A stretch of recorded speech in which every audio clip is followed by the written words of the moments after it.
Bom dia a todo mundo, essa daqui é uma aula de EQE 112, Introdução a Cálculos de Processos, e a gente continua conversando sobre os balanços materiais. Já falamos sobre os balanços materiais sem reação, e agora a gente vai conversar sobre o balanço material com reação.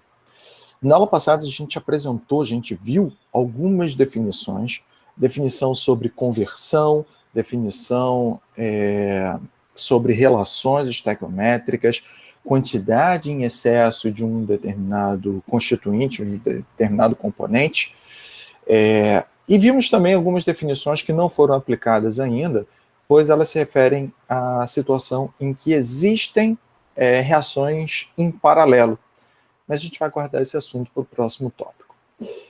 E a gente começou a fazer um exemplo. A gente viu a situação de uma fábrica de fertilizante produzindo superfosfato. Então, nessa situação, a gente verificou... Pô, minha canetinha parou de funcionar de novo. Pô, estava tudo bem. Foi só porque eu comecei a gravar, tenho certeza disso. Beleza. Depois dos problemas técnicos, a gente volta. E nessa situação, a gente está falando que a gente vai fazer o superfosfato com essa reação aqui e esses coeficientes. Esse daqui é um, né? Estequiométricos. E a gente tem aqui uma situação onde a massa na entrada ela é dada, tanto a massa do fosfato de cálcio, esse moço, quanto a massa de ácido sulfúrico. E a gente tem também a informação do quanto é produzido de superfosfato, esse moço aqui. Beleza. E isso, para começar a conversar sobre o problema, e quando tem reação química, é hiper importante para a gente identificar o reagente limitante. E isso a gente fez avaliando...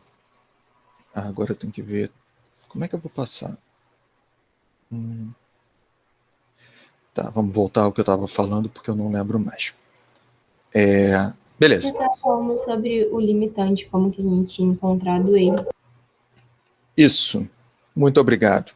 E a gente fez a avaliação do componente limitante, verificando a quantidade de substância, aqui em base molar, no caso, para todos os constituintes no qual a gente tem informação. Tá? Então, a gente viu o reagente 1, o reagente 2, o ácido sulfúrico, e a gente avaliou a reação química. Então, isso daqui é a parte importante. Eu preciso verificar estequiometricamente o quanto vai ser necessário de um reagente e de outro reagente. E a gente verificou a proporção entre eles. E a gente verificou também que, pela alimentação do processo, essa relação não é respeitada. Então, para eu conseguir atingir, né, um determinado consumo de ácido sulfúrico, eu precisaria ter mais uma relação eu precisaria ter mais ácido sulfúrico para conseguir ter, eu falei o contrário, desculpe, para ter, né, uma relação na qual todo fosfato fosse consumido. Se isso é verdade, esse cara daqui é o limitante. Então, essa daí foi a primeira coisa. E por que esse cara é importante? Porque as próximas relações elas vão ser aplicadas no limite possível da reação, ou seja, no consumo total do reagente limitante. Então, por isso que é importante identificar quem é esse moço. Beleza. E aí, depois disso, a gente começou a avaliar, na verdade, aqui são os itens do problema. A gente calculou a porcentagem em excesso do fosfato para reagir com esse ácido sulfúrico, e nessa condição, agora eu vou ampliar aqui, a gente verificou a quantidade estequiométrica, a relação entre eles, e a gente verificou o quanto de ácido sulfúrico, considerando que todo ele vai ser consumido, ou seja, tudo que é possível de ter reação, de acordo com o que foi alimentado no meu processo. E aí a gente pode verificar o seguinte, nesse cálculo aqui, no fundo, é uma regra de 3.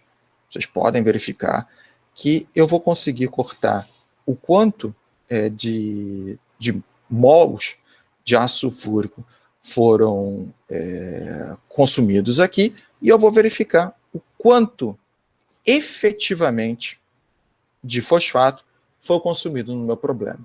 Tá? E a quantidade de excesso, então, é o quê? Perdão, a porcentagem de excesso é o quê?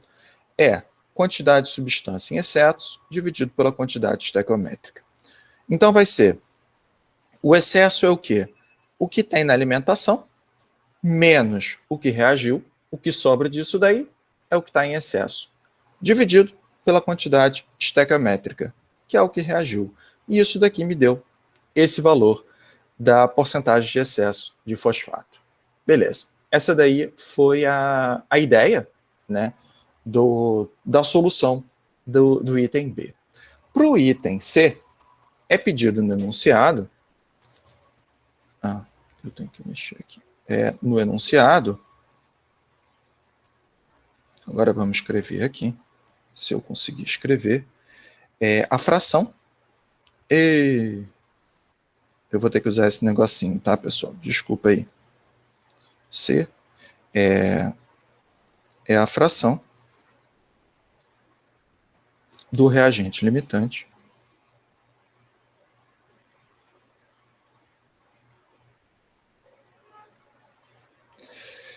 que reage.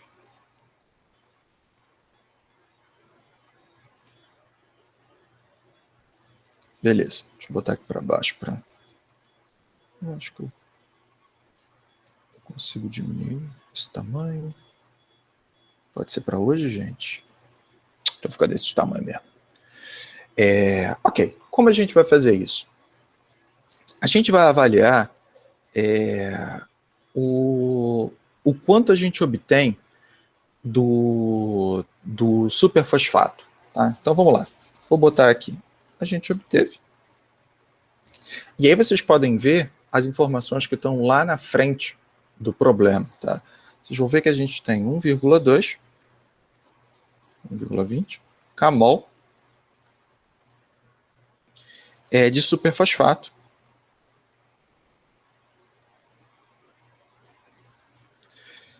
Que é Ca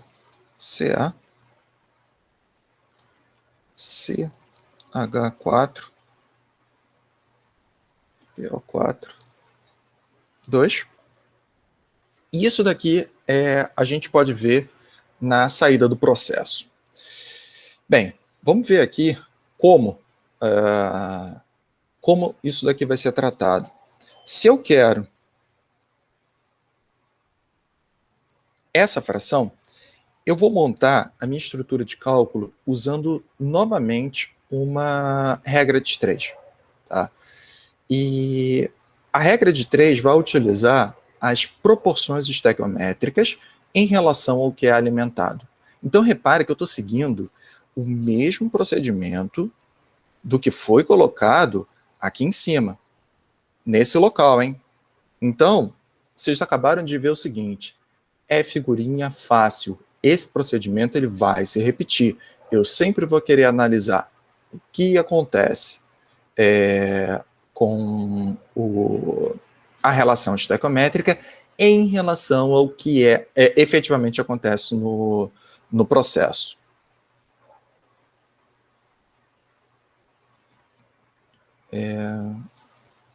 Ali está faltando um H. Tá. Vou pegar aqui.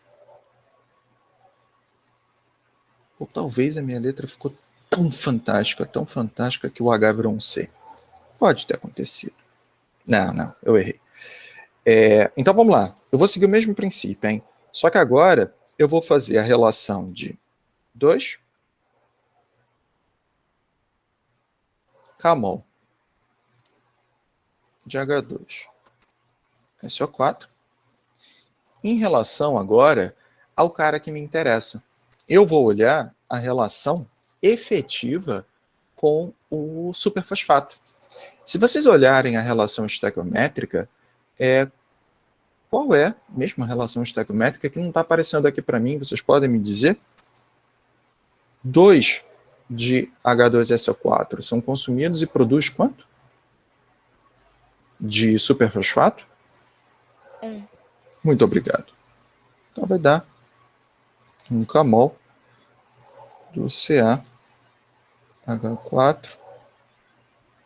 PO4, 2. E aqui está minha... Volta. Aqui está minha relação. Beleza. E eu quero fazer isso daqui em relação ao quanto de superfosfato está na saída.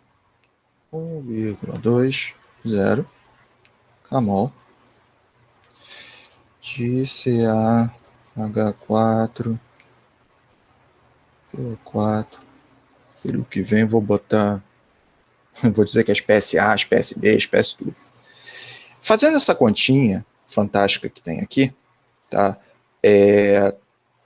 Eu vou ter que o resultado é 2,440 kmol de superfosfato.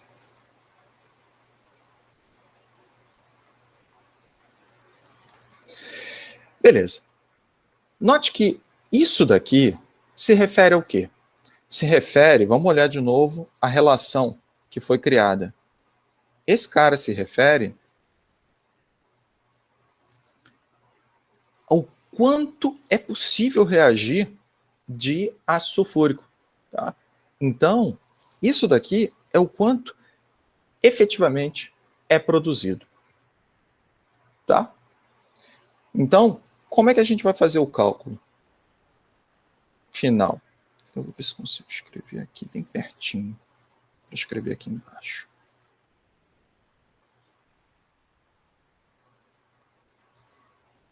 Ah, cara. Como é que tu fica pequeno? Eu não lembro. Tá, você venceu. Tá bom.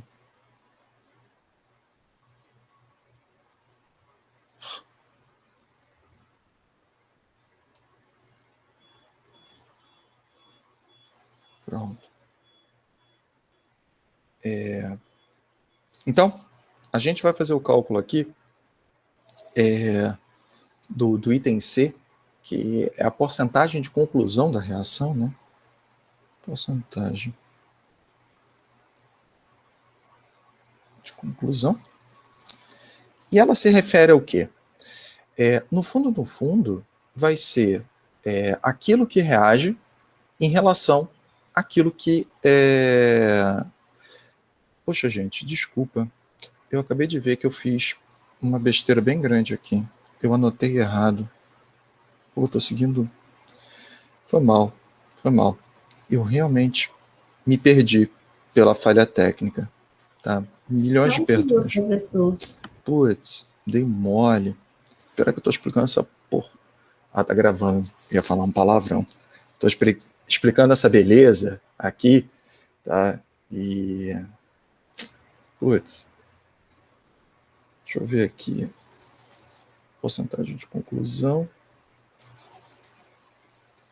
Deixa eu voltar para ver se eu tô certo. Esse moço, 1,2. 1,2. Beleza, tá aqui. 1,2 alimentado.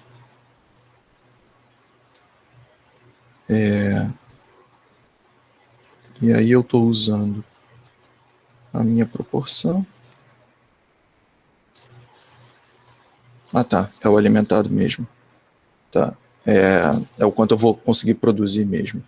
E aí eu vou ter no final das contas. Isso. É isso mesmo. Ah, que bom. Então, porcentagem de conclusão vai ser aquilo que efetivamente reage, 2,4, em relação à alimentação.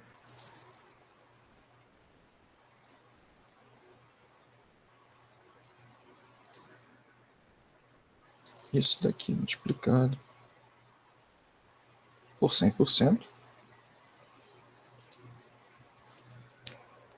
E fazendo essa continha aqui, a gente vai ter, né, 90,6% O que eu quero deixar registrado aqui para vocês? Acabei de aprender que eu tenho que usar 2 dedos para poder mexer essa tela, sem sair do modo de edição. Como a gente preparou, né, o grau de conclusão, né, a porcentagem de conclusão, a gente viu a quantidade de mols de H2SO4 que reagiu em relação ao que é alimentado ao seu processo. Então, você pode reparar que aqui sim eu errei. Foi aqui que eu errei.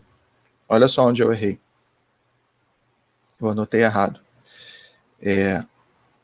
Ninguém falou nada, hein? Vocês estão deitados? Hein? Todo mundo olhando? Aqui, ó. Olha para cá. Esse cara, eu estou avaliando em relação à quantidade de superfosfato que é produzido, certo? Então, essa unidade vai cortar com essa unidade. Quem sobrou? A quantidade de ácido sulfúrico. Todo mundo concorda com isso? E o que eu anotei aqui, no meu grau de desespero, com a minha falha técnica, foi que aqui está errado. Né? Esse cara aqui que estava errado. Eu estava buscando, tinha algum erro e eu não estava vendo aonde. Mas foi aqui. Eu vou deixar até em vermelho. Então aqui, ó, o H2, SO4. Então vamos ver agora o grau de conclusão. Qual a definição do grau de conclusão? Vai ser, efetivamente, quanto reagiu de ácido sulfúrico, aqui,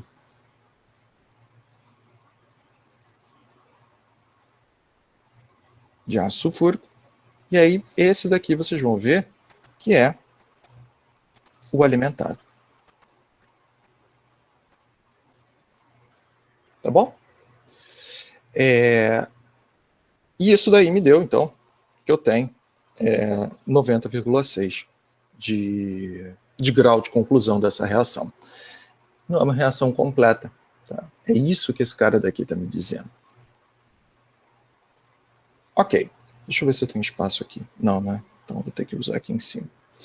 O item D é o cálculo de conversão de fosfato em superfosfato. Então, vou anotar aqui o item D. Agora a gente vai ver a conversão.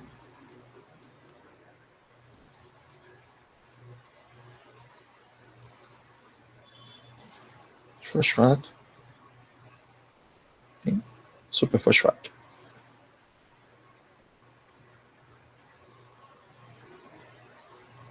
Beleza. Aqui é a parte mais fácil que tem, porque eu deveria seguir exatamente o mesmo princípio que foi aplicado nos 2 outros itens. Avalio a condição estequiométrica em relação ao que é alimentado. Só que nessa situação, de verdade, se vocês olharem a relação estequiométrica, eu tenho 1 mol de fosfato que vai me dar quanto em mol de superfosfato? 1 também. Então a relação é direta. Então tem uma relação estequiométrica de 1 para 1. Então eu não preciso nem passar por esse processo de conversão, de alimentação, nem nada, porque já está vindo direto. Então vou anotar aqui, para vocês não perderem, para não perder isso. Então aqui, olha, eu tenho uma relação estequiométrica, é de 1 para 1,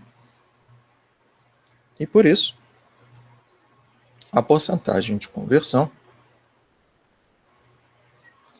vai ser a quantidade que reagiu em relação à quantidade que foi utilizada. Então vai ser 1,2 kmol dividido por 1,48 kmol multiplicado por 100. Fazendo a continha, esse cara daqui vai me dar 31,1%. Então aqui em cima eu utilizei quanto reagiu, quantidade que reagiu, e aqui a quantidade usada.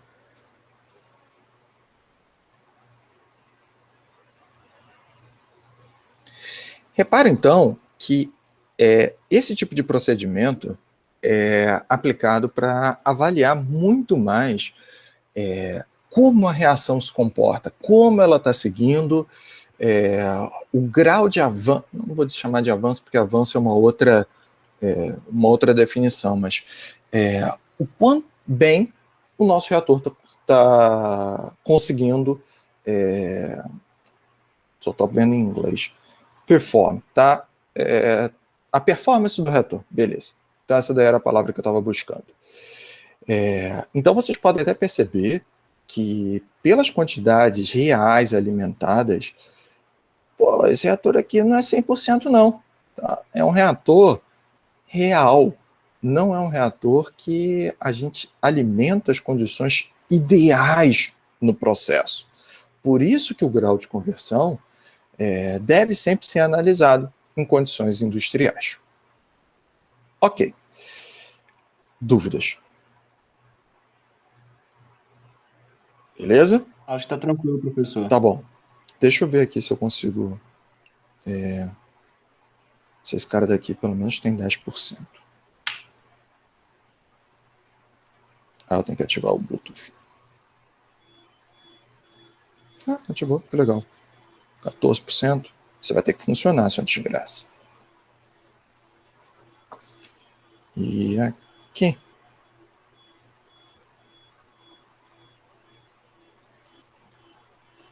Vamos ver se vai. Beleza. Que diferença. Ó, maravilha. Agilidade. Vamos conversar então sobre processos de combustão.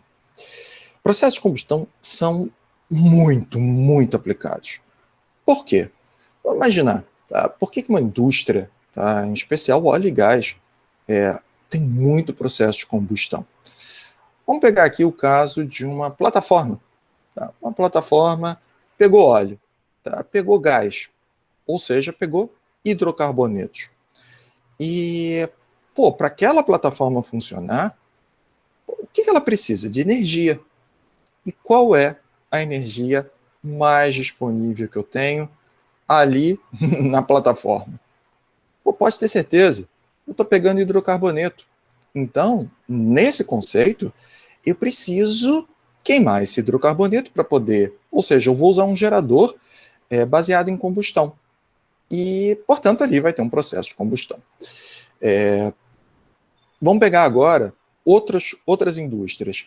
Em outras indústrias eu vou querer ter um processo de combustão qualquer, porque eu vou querer, eu vou precisar aquecer a água, eu vou precisar aquecer uma determinada corrente, e usualmente se aplica o processo de combustão para esse tipo de situação. Então você tem um tanque de combustível que vai alimentar o teu combustor, tá? Uma caldeira talvez, e aquecer uma determinada corrente, evaporar, montar, né, uma estrutura para gerar vapor saturado, aquecer, né, os outros equipamentos, e, portanto, vai envolver processo de combustão.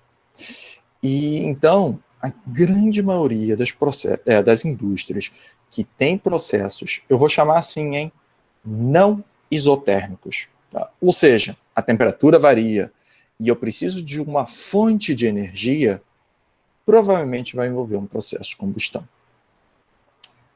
Lógico, tá? Existem processos, plantas que são especializadas em outros tipos de energia, tá?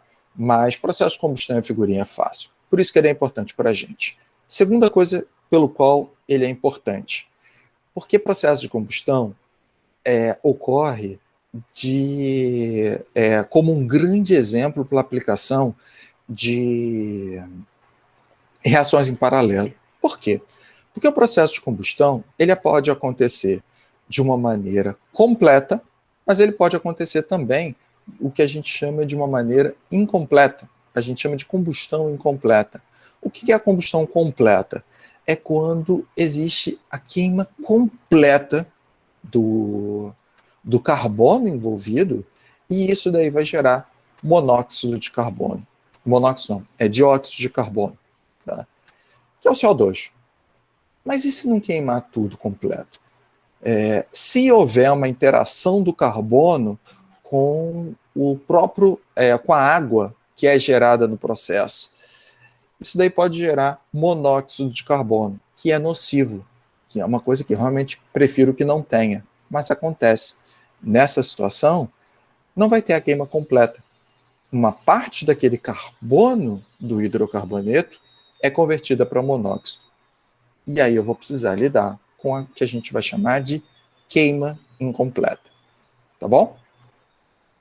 Pode gerar fuligem. Tá? Pode gerar fuligem. Fuligem está muito associado a processos de queima incompleta. Tá? Além disso, e deixa eu entrar então logo aqui, normalmente a queima é feita com um gás, né, que é impuro, tá? Ou o combustível é impuro também.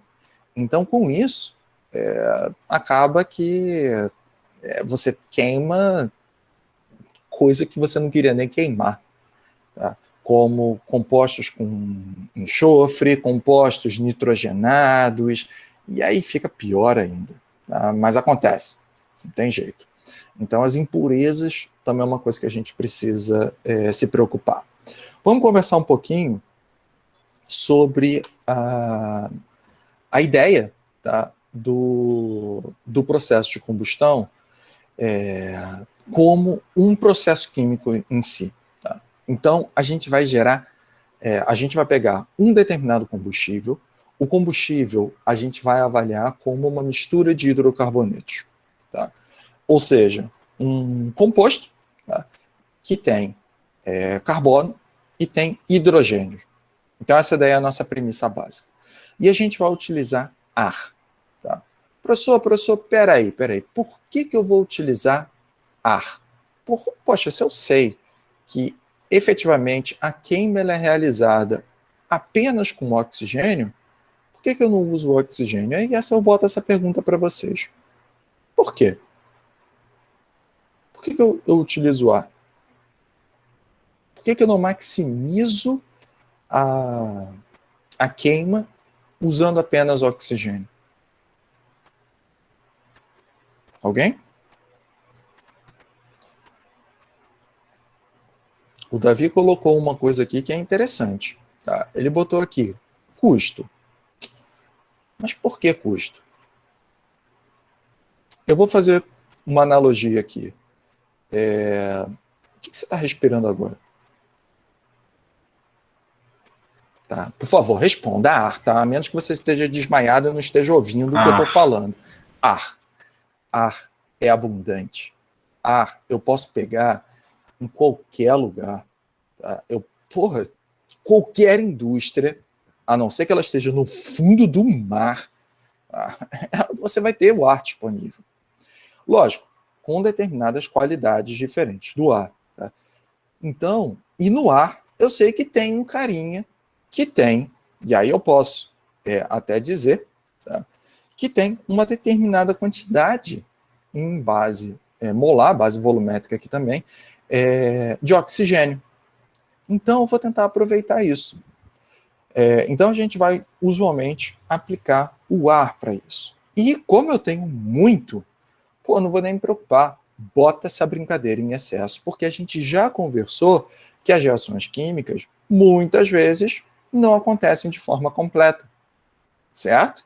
Então, bota essa brincadeira em excesso.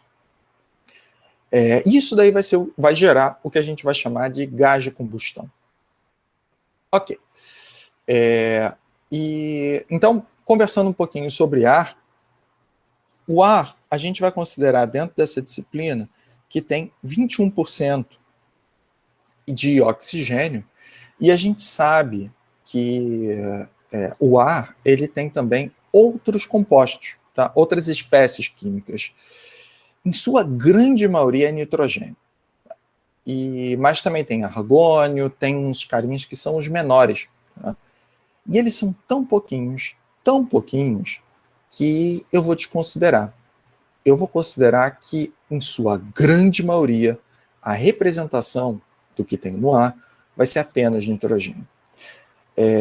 Para cálculos mais avançados, mais acurados, coloca o argônio também. tá? Que aí é 1% e 78% de nitrogênio. E eles são chamados inertes por quê? Porque, olhando para as reações, e elas estão apresentadas aqui embaixo, vocês vão perceber que eles nem aparecem. Eles não são quimicamente reativos no processo de combustão. Outros processos, sim, claro. Tá? Vocês podem ver que, e vão ver mais à frente, quero fazer amônia. Amônia eu vou querer utilizar um nitrogênio, tá? E eu sei que tem nitrogênio no ar. Legal, vamos tentar utilizar. Então, tem como você utilizar esse cara. Mas aqui, ele vai ser considerado inerte. Beleza. Então, o combustível, ele é uma mistura de hidrocarbonetos. Então, para quem não lembra, um hidrocarboneto, CnHm. Tá? Então, uma mistura de hidrocarboneto, esse NM são índices gerais aqui, mas se, por exemplo, for metano, tá?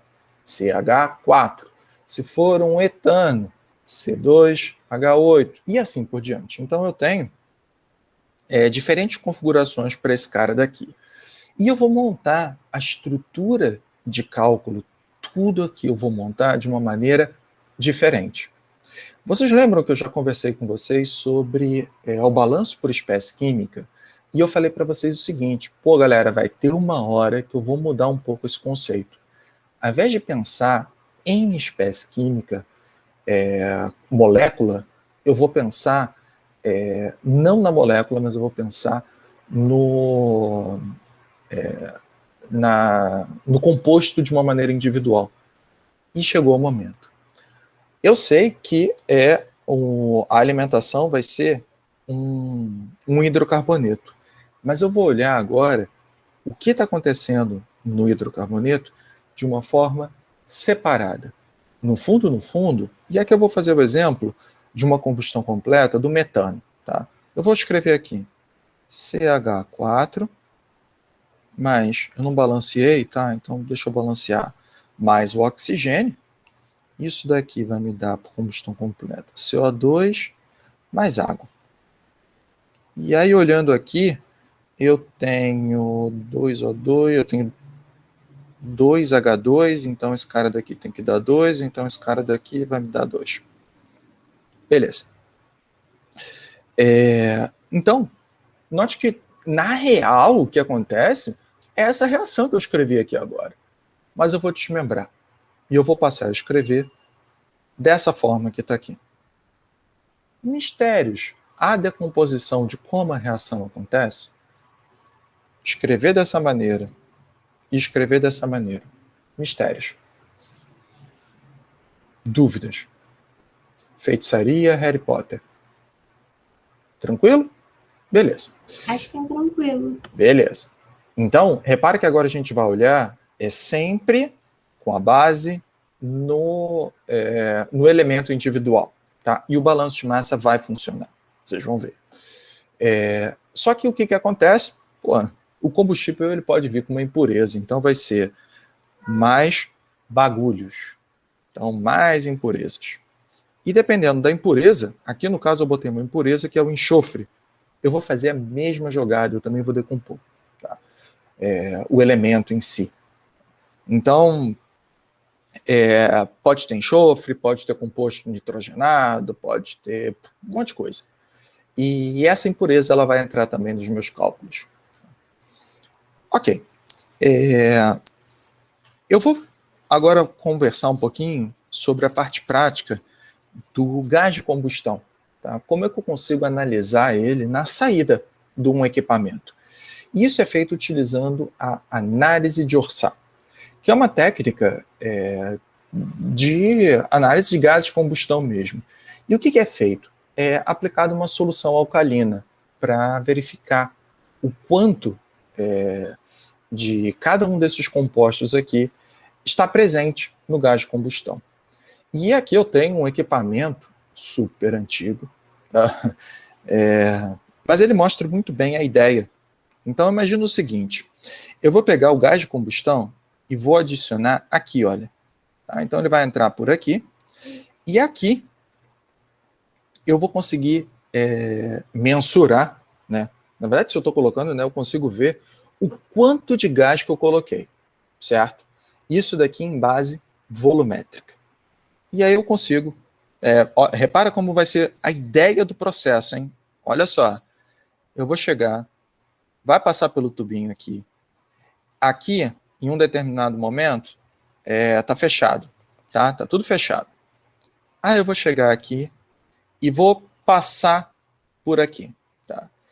Essa proveta que tem aqui, na verdade não é bem uma proveta, eu vou conseguir mensurar o quanto de volume eu tenho no gás que passou por aqui. Até aqui todo mundo foi? Tranquilo? Aí olha só, para você ver como essa parada aqui é antiga, tá? E aí o cara vai fazer o seguinte, eu vou abrir aqui embaixo e o gás ele vai poder passar, tá? Para cá.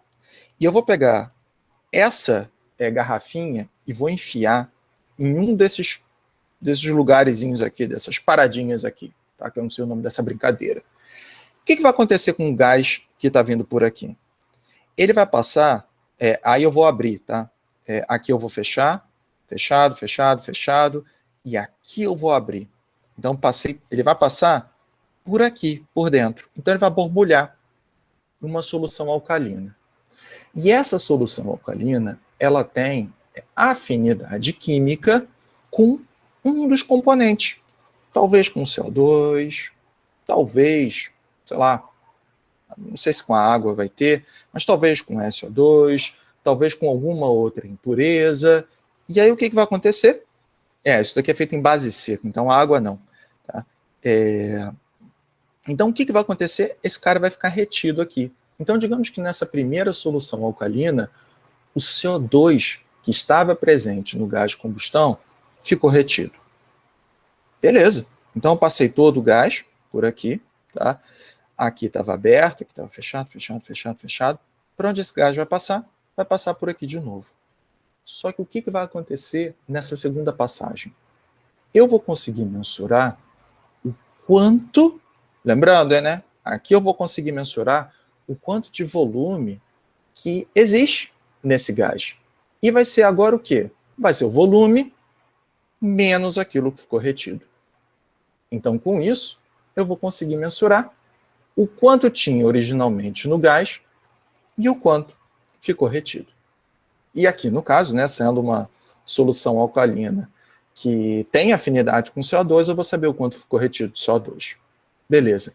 E vou repetir o processo. Só que agora, para as próximas soluções alcalinas. Então, eu fecho esse cara, mantenho fechado, abro esse, repito o processo, tá? E vou repetindo aí quantas vezes forem necessárias para verificar quanto de composto que eu tenho dentro do gás de combustão. E aí, com isso, eu vou ter como mensurar todo mundo que está lá dentro. Todo mundo pegou a ideia? Sim? Pois bem, esse cara daqui é feito em base seca, tá? Ou seja, antes evapora-se toda a água, tira toda a água. Vocês já viram o processo de secagem, por exemplo, né? Então, essa análise é toda feita em base seca. Então, aqui no caso, eles fazem por condensação de água, tá? E depois por resfriamento, e depois retira esse cara, tá? E alimenta. Então, aqui. Pô, professor, por que você está explicando a análise de Orçat para mim? Porque esse daqui é um exemplo fantástico.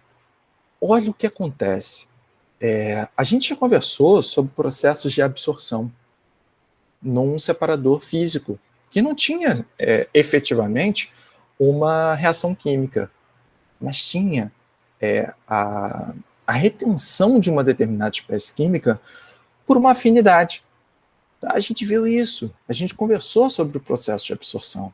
E tenta imaginar o que acontece aqui em cada um desses carinhas aqui. Só que agora borbulhando, criando bolinhas que vão atravessar aqui. Também é processo de absorção. Beleza?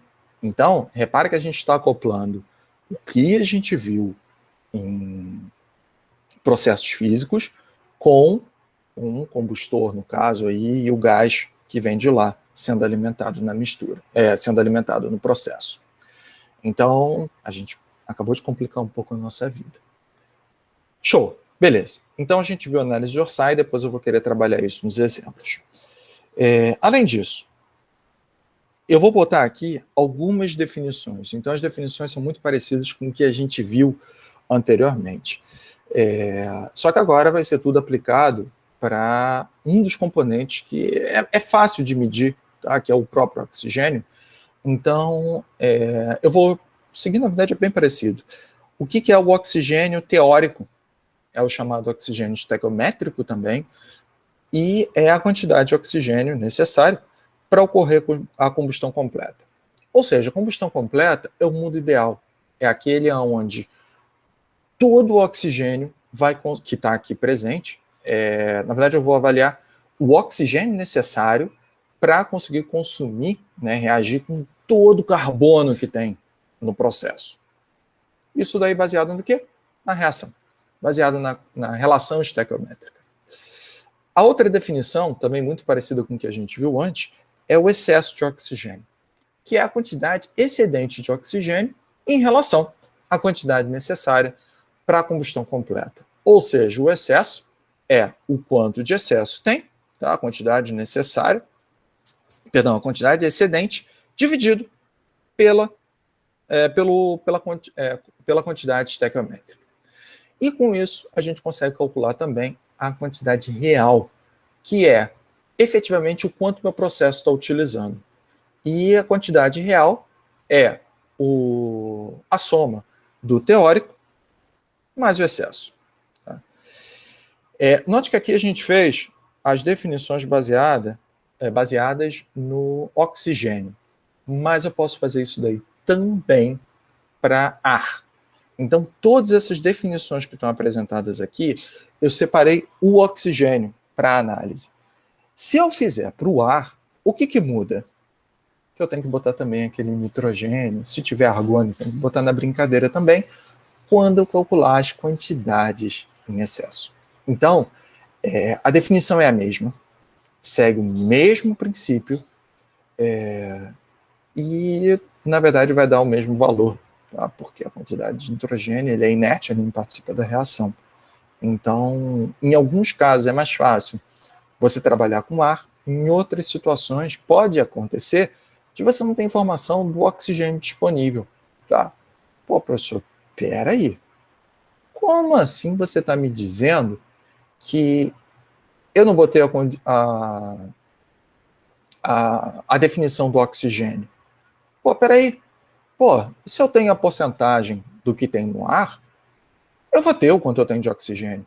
Aí eu vou pegar e eu gostei dessa palavra, usei na aula passada, eu vou conjurar a segunda nota importante, que é essa que está apresentada aqui embaixo.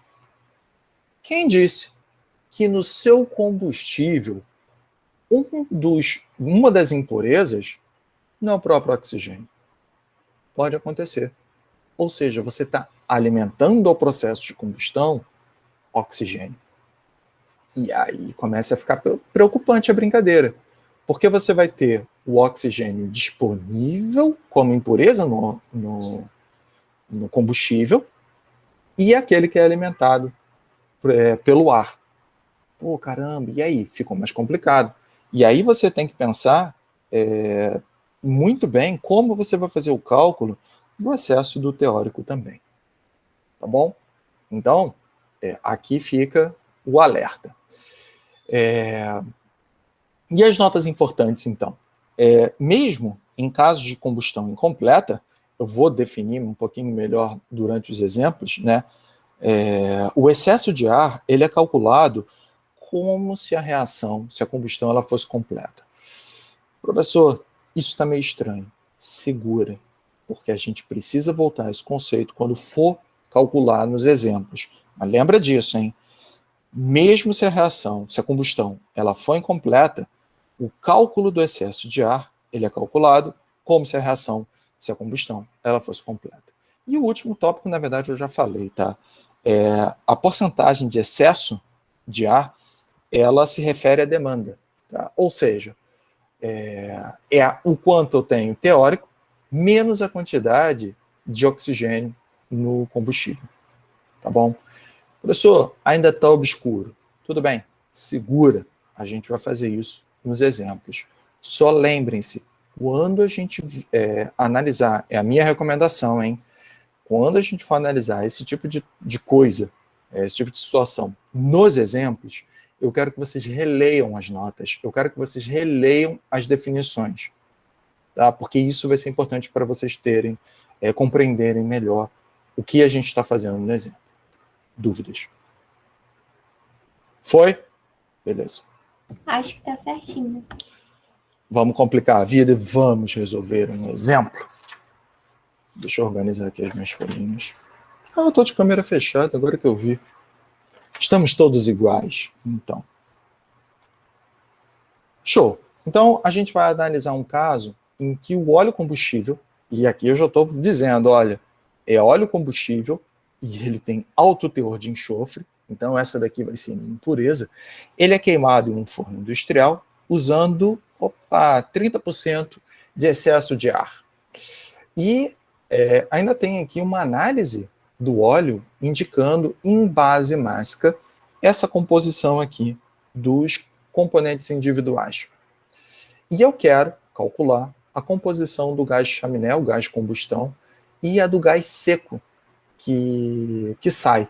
Tá? Ou seja, eu tenho o gás de combustão. Vocês viram que a situação de combustão tem o quê? Aqui, olha. Opa.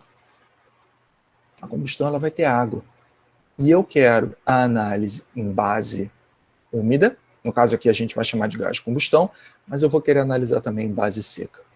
Tá? Então repara nesse pequeno detalhe. E eu estou avaliando o problema de combustão completa. Tá bom. Então vamos lá, vamos pensar como isso daqui é aplicado.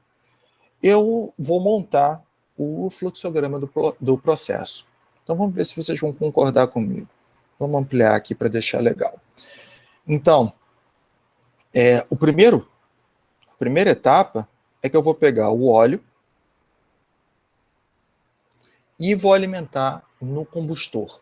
Então eu vou colocar aqui um grande equipamento, muito bem desenhado, que é o processo de combustão, que tem uma queima. Beleza. Para ter combustão, o que mais que eu preciso alimentar nesse óleo aí? Para ter queima. Perdão? Ar. No ar. Exatamente. Então, eu preciso de uma corrente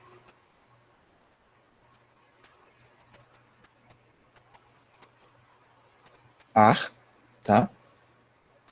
Isso daqui vai gerar o quê? Vai gerar o gás de combustão. Então, vai ter o processo de queima e vai gerar o gás de combustão.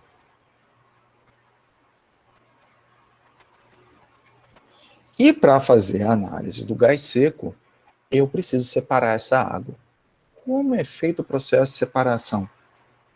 Está escrito lá na análise de Orçat. Como é que isso daí é feito? Para um processo de que tipo? Eu vou dar a primeira dica. Começa com R. Aliás, RE. Vou dar mais uma dica. Resfriar. Mais alguma? Resfriamento? Muito obrigado. Resfriamento. Aí eu vou pegar e vou colocar aqui. Como pode ser esse resfriamento? Olha, vocês podem olhar os equipamentos disponíveis. Isso daqui pode ser com um trocador de calor, pode ser uma coluna de resfriamento, pode ser um monte de coisa. Mas o que esse cara daqui vai fazer? Ele vai fazer com que a água condense e, portanto, daqui eu vou conseguir tirar a água condensada em fase líquida, tá? E no final das contas eu vou conseguir tirar o gás seco.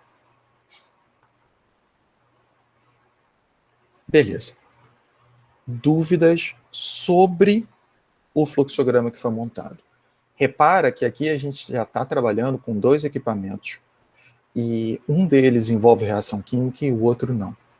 Então a gente já está ampliando aí nossa complexidade de problemas. Problemas? Dúvidas? Complicação? Vou pegar e vou anotar o que está no enunciado, tá bom? No enunciado me diz ainda que o óleo eu tenho 85,5%, o hidrogênio eu tenho 9,7% e o enxofre eu tenho 4,8%. Eu tenho mais alguma informação que eu posso anotar aqui?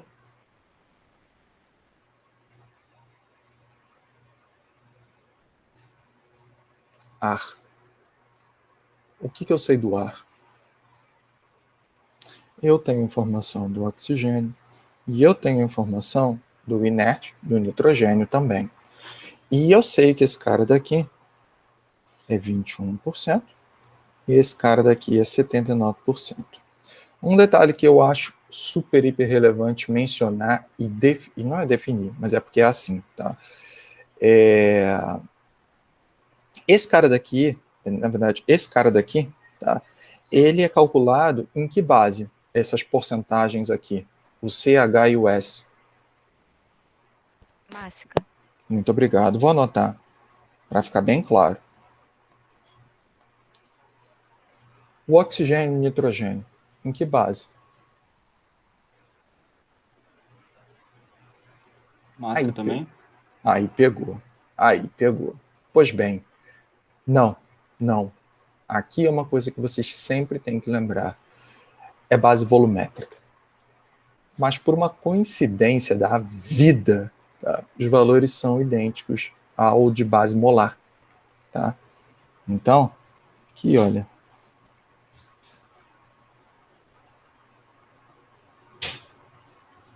Na verdade, eu acho que é aqui, tá?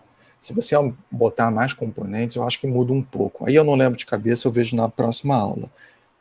Isso daqui também funciona para a quantidade de substância. Ou seja, base molar.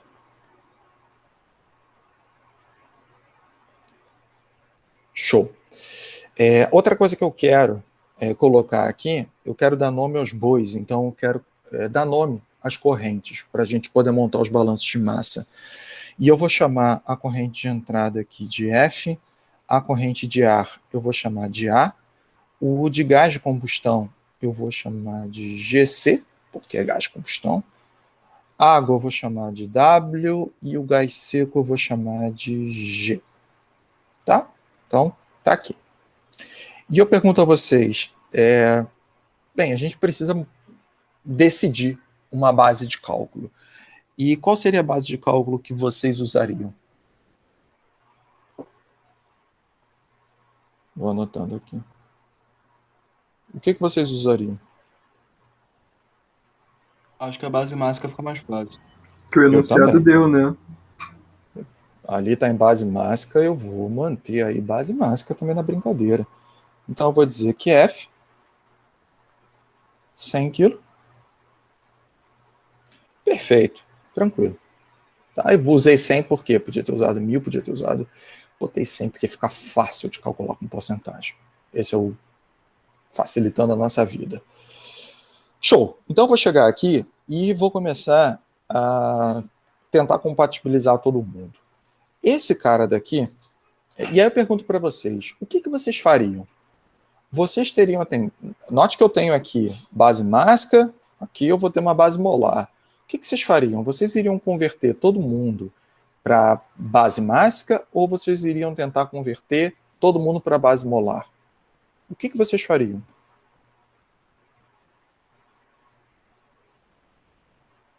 Acho que todo mundo para base mágica, não? E aí eu te pergunto, qual é o primeiro equipamento que tem aqui? Combustão. Reação química. Reação química tem um comportamento, uma facilidade de trabalho em base molar ou em base mágica? Base molar. Base molar. Então, qual vai ser a nossa decisão? Base molar. Então, eu vou pegar agora e a gente vai converter esse povo todo que está aqui para a base molar. Tá bom? Então, vamos lá. Então, eu vou chegar aqui e vou montar, né? Eu vou fazer direto, tá? Pela porcentagem. Eu vou olhar F, o quanto eu tenho de carbono nessa corrente aqui, e vou pegar também, isso daqui é 85,5 quilo, tá? Na verdade aqui eu tenho base mássica, né? E vou usar a massa molecular desse cara aqui. Já usando quilo por kmol. Tá? Então eu vou fazer base em quilomol.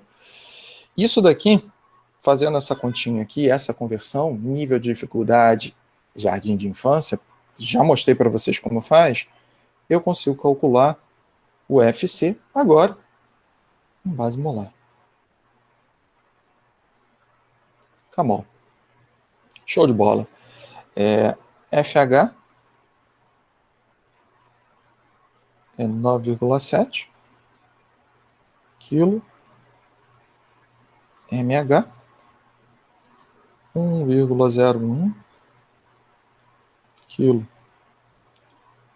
kmol. Esses dois carinhas aqui vão me dar FH igual a 9,60 kmol. Beleza. E o último é o F do enxofre, que eu tenho 4,8 kg. E eu vou anotar aqui o M do S. Indo lá na tabela, eu peguei, deu 32,06 kg kmol. Juntando esses dois carinhas, eu vou ter o F do enxofre. E isso daqui vai dar essa merrequinha aqui em mol, 0,15 kmol. Beleza. Até aqui, mistérios? Não, tranquilo. E a partir disso daqui, eu ainda consigo fazer o seguinte. Deixa eu separar aqui para ficar organizada a brincadeira. Deixa eu subir mais um pouquinho aqui. Eu tenho isso aqui disponível. Tá bom. Eu vou separar um pouco mais aqui. Eu vou aqui em cima agora. Eu posso calcular também a corrente de entrada completa. Então, eu vou pegar. Eu sei que a corrente em base molar vai ser igual à soma da quantidade de substância individual de cada uma dos componentes. Isso daqui me deu 16,87 kmol. Beleza. Pronto. Então a gente caracterizou a entrada. Vamos agora olhar. Então, note que a gente tem a entrada, a gente tem o ar em si, né, a especificação desse cara. Vamos trabalhar com as reações. Então, vou colocar elas aqui. Então, reações de combustão. E a gente vai fazer o processo combustão completa. Beleza. Primeira reação vai ser C mais O2. E esse cara daqui, fantasticamente, vai me dar CO2. Perfeito. E aí eu vou pegar e vou colocar aqui a seguinte pergunta. Tá? Para essa reação aqui, eu estou querendo montar uma reação de combustão completa. Então, o que vocês acham que eu vou ter de corrente, né, molar na corrente do gás de combustão? Vou olhar para o processo. O quanto eu tenho de CO2 aqui? O quanto eu vou ter? Olha, vai ser bastante simples a ideia. Olha só como eu vou fazer esse cálculo. Eu sei que aqui não tem muito jeito. Eu vou ter 1 para 1 para 1, toda a brincadeira aqui, tá? Então fica fácil. Se eu tenho 1 kmol na entrada, com 1 kmol de oxigênio, eu vou ter 1 kmol do CO2. Então, como a reação é completa, eu quero olhar o caso para consumir todo carbono. quero consumir essa brincadeira toda para a reação ser completa. E isso daqui vai me dizer que é o seguinte, olha, o quanto eu vou ter na corrente GC de CO2 em uma relação de 1 para 1 para 1 para 1 vai ser exatamente aquilo que entrou. 7,12. Tá bom. Isso daqui eu vou marcar porque é importante para mim. De onde veio isso daqui? Aqui de baixo. O quanto entrou de carbono vai ser o quanto vai gerar desse cara. A gente vai seguir o mesmo procedimento para as outras duas reações. Então vamos anotá-las aqui. A segunda reação é a reação 2. Deixa eu ampliar um pouco para ficar melhor. Então eu tenho H mais O2 dando água. E fazendo o balanço aqui eu vou ter 2O2 de um lado, então aqui eu vou ter 2 e aqui eu vou ter 4. Perfeito. E aqui já tem uma brincadeira diferente, né? Se eu tenho 4 kmol de hidrogênio, isso daqui vai me gerar 2 kmol de água. E para a gente conseguir fazer o mesmo procedimento, tá? Então, vou fazer a mesma ideia, tá? Para consumir todo o hidrogênio disponível nessa brincadeira. Então, para consumir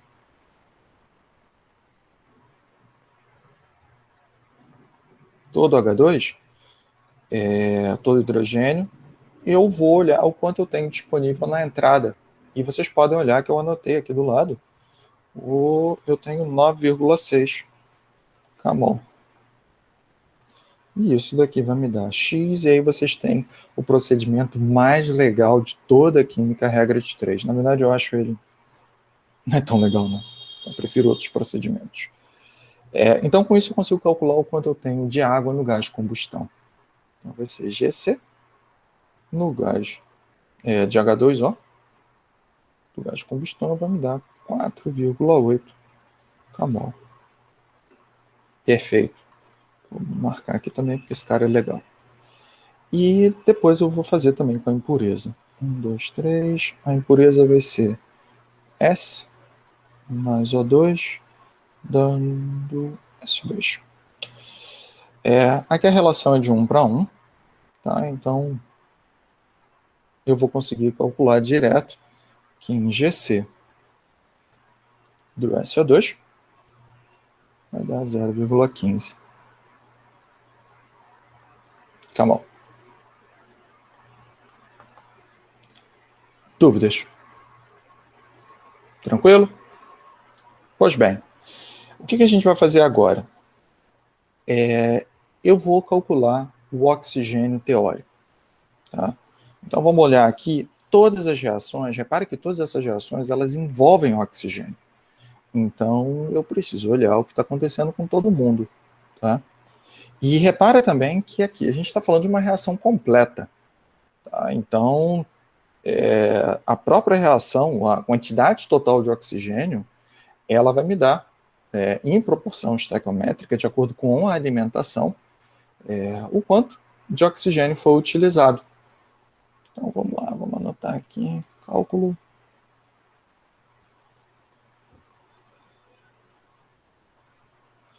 do O2 teórico, de acordo com o que é alimentado no processo. Então, vou anotar aqui do lado. Para reação 1, eu vou ter, que aí na verdade fica bem tranquilo olhar, pela própria, eu vou fazer direto, tá? Mas vocês têm que olhar a própria relação estequiométrica agora em relação ao oxigênio, tá bom? Tanto que na primeira reação, eu tenho uma proporção de 1 para 1, né? Então, esse cara daqui, na reação 1, eu vou ter 7,12 kmol de oxigênio. Para a reação 2, vocês podem perceber que na reação 2, aí eu já tenho uma diferença na relação estequiométrica aplicada aqui, E fazendo, né, essa relação estequiométrica agora para oxigênio, vocês vão ver que esse cara daqui vai me dar 2,4 mol de O2. E para a última reação. 2, 3. Esse cara daqui vai me dar 0,15. A relação de 1 para 1. Beleza. Somando esse povo todo aqui, eu vou ter a quantidade total teórica, baseada aí na estequiometria, de acordo com o que foi alimentado no processo. Isso daí é o O2 teórico. Eu vou anotar ele no próximo slide. Então, aqui, eu vou anotar assim, somando tudo, eu vou ter 9,67 mol teórico. Seguindo a ideia da estequiometria, a reação completa. Acho que eu consigo fazer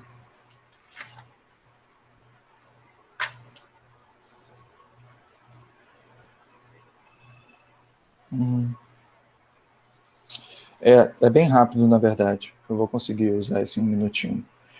Eu consigo calcular também o oxigênio em excesso. Tá? Como é que eu vou fazer isso? Eu sei que o O2 em excesso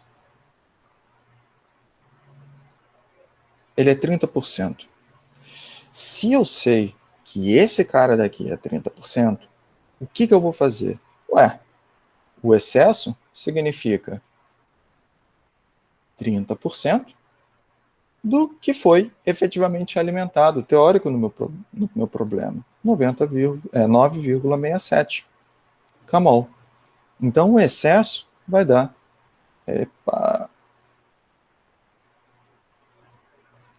2,9 mol de O2 em excesso. E qual é o real? O O2 real é a soma dos dois. 9,67 mais 2,90. Isso daqui vai dar 12,57 mol de O2 na corrente A, que é o que eu estou alimentando no problema. Show? Eu ainda consigo calcular a quantidade total de nitrogênio, tá? Porque fica bem simples. A quantidade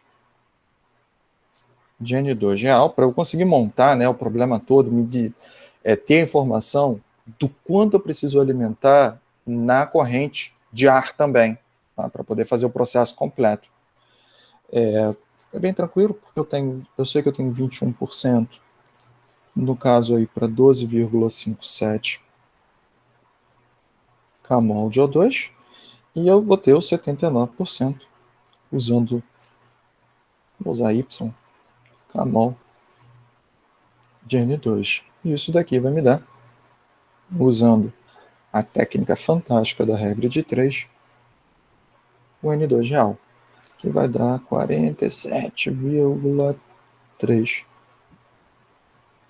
mol de N2 na corrente A. E isso eu consigo calcular efetivamente, né, o que eu consigo, o que eu preciso alimentar na corrente de ar. Na aula que vem, a gente vai montar, estruturar a tabela de composições, todas que está aplicada aqui, e aí vocês vão ver que, no fundo fica muito fácil calcular o balanço no resfriamento, tá? Muito parecido com a da secagem. Diga, Diego. Então, professor, eu vi que você postou no AVA a lista de... uma outra lista de exercício. Uhum. Só que eu fui ver lá e o PDF que está lá é da terceira lista de Python, professor. Você pode dar uma olhada? Eu peguei errado. Devia ser na hora que eu estava vendo o enunciado. Muito obrigado por ter avisado. Mais uma falha técnica para as nossas falhas técnicas de hoje. Beleza, agora carrega, por favor, canetinha. Que na aula que vem você tem que estar tinindo. Pessoal, mais alguma coisa? Posso interromper a gravação? Tranquilo? Beleza. Acho que tá tranquilo. Show.